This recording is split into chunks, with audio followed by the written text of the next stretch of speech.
Peels, and this is another edition of 3D Printing News Unpeeled. Today, we're talking about Asahi Kasei Plastics North America, also called Apna, is entering the 3D printing market. Asahi Kasei is probably not known very well in the general public, more than less so even than a lot of other polymer companies. But this is a chemicals, construction, materials giant that makes about 18 billion in revenue every year and has about 40,000 employees, or more than that. And so now they're going to make 3D printing filament. So what they're doing at the moment is they're releasing several filaments. One is Xyron. That's a polyphenylene ether resin. They call it M or modified PPE resin. Now, so this is kind of new material, I think, for a lot of us. The idea behind this is that it's a high heat resistance, high heat impact strength resin that is kind of a low warping kind of alternative to ABS or Ultem or other kind of resins.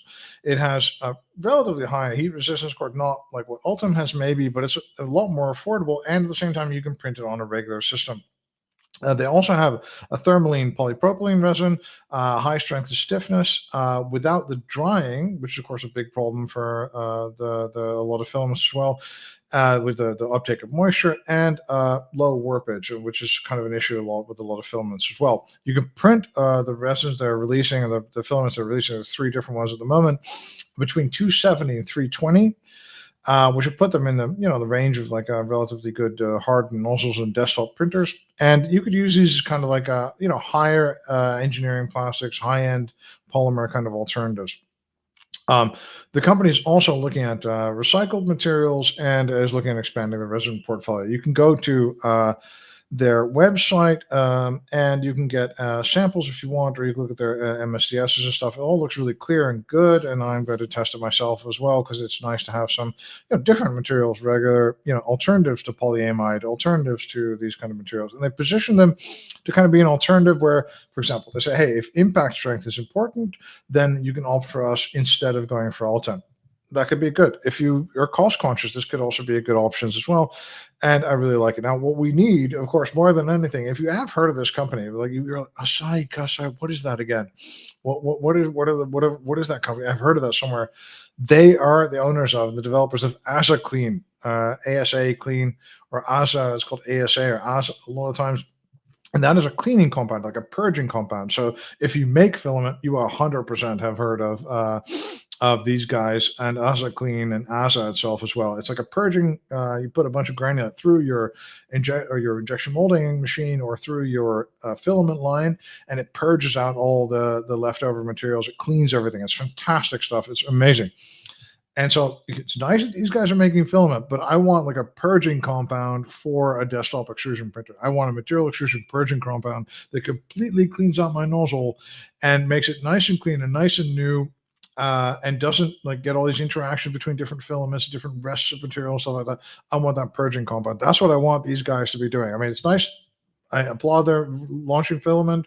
It's nice to have new materials to play with, but really what I want is ASA Clean for material extrusion for FDM printers. I think that would be really amazing if they offered that. So please, if anyone is listening from these guys, Asahi Kasei, these kind of guys, yes, your Xyron filament is cool. I love the fact that it's made in Japan. Love anything that's made in Japan.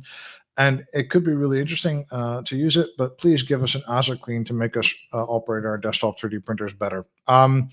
So the next thing is a really cool news bit, and this is that the University of North Florida has worked with the Mayo Clinic. There's a Mayo Clinic also in Florida, and they're working with them to do a 3D an anatomic modeling kind of class or course for the university. This is absolutely fantastic. So they're working together with the 3D Anatomic Modeling Laboratory, the Mayo Clinic, and this is an undergraduate course at UNF, and it's really kind of meant to get job applicants, people with skills that they can become the person in the hospital that runs the 3D print lab. I think it's absolutely fantastic.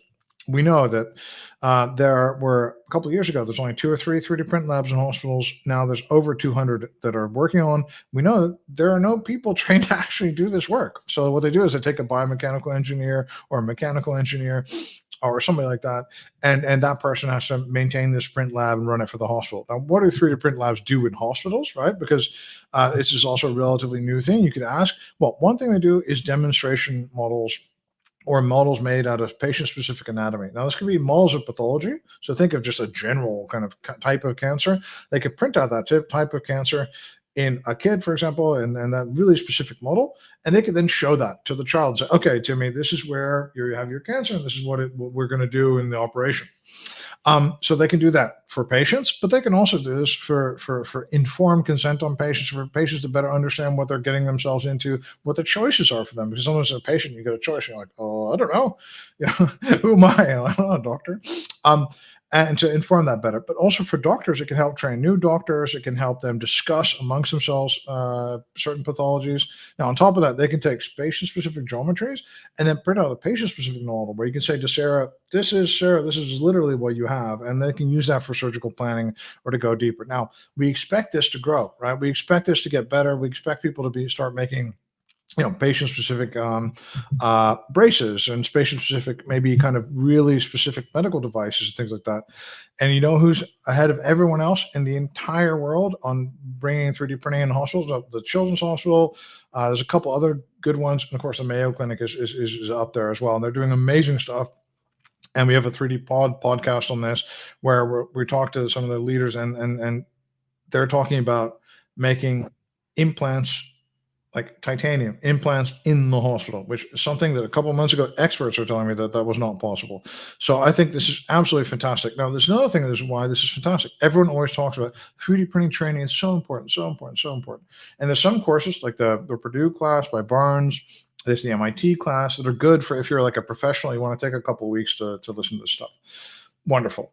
But if you're an undergraduate, well, if you're a mechanical engineer, then there's some 3D printing specialization stuff you can do. But for other people wanting to get in other fields, there's just not a lot out there.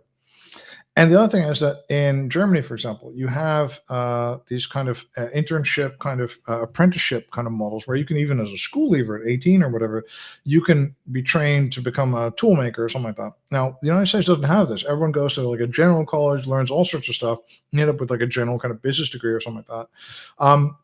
But there's not a lot of this really applied, really job market specific stuff. And I think this is an absolutely fantastic example of this. I think it's great to have generally trained people to know a lot of things, but also some certain things, a really narrow, deep focus is really what you need to get that job and to make that happen. So I think this is a really wonderful development. The next thing is, and I've reported about this a bunch of times, and this is like an ongoing thing, so I have to report again. It's a new 3D printed saddle. I know there's a lot of these out there, but I need to remind you of this because this is a beautiful business. So this is Fizik. Fizik has released a new saddle. This is the Fizik is one of the pioneers of this, actually, together with Carbon, on which technology these things are being made. They're probably being made with Proto Labs. We're not entirely sure. It could be someone else. It could be that these guys are doing it in-house, but probably like what we're seeing, usually it's Carbon technology being run by a prototyping company or a service bureau or something like that, and they ship the saddles to the saddle maker, and they are actually the ones producing that, and the 3D print is done an outsourced company. They could be doing it in-house as well, but that's what they usually do. Now, Fizik got started with this in 2019, and the real cool thing that makes this a good business case for 3D printing in general and Carbon in specific is the zonal cushioning, and this idea that you have at different parts of your butt, you have different cushions. And this also means that you can kind of change your position to get a very radically different kind of cushioning kind of effect. They can do this with a lot of airflow in between the object and not a lot of kind of like plasticky parts sticking to your body. So this is a really wonderful kind of thing to be doing, I think. So now they've got a new saddle. From what I can tell, it probably uses the same material. It's slightly wider in parts, looks a little bit more comfortable, actually a little less kind of like race ready, more kind of touring on a Sunday kind of thing.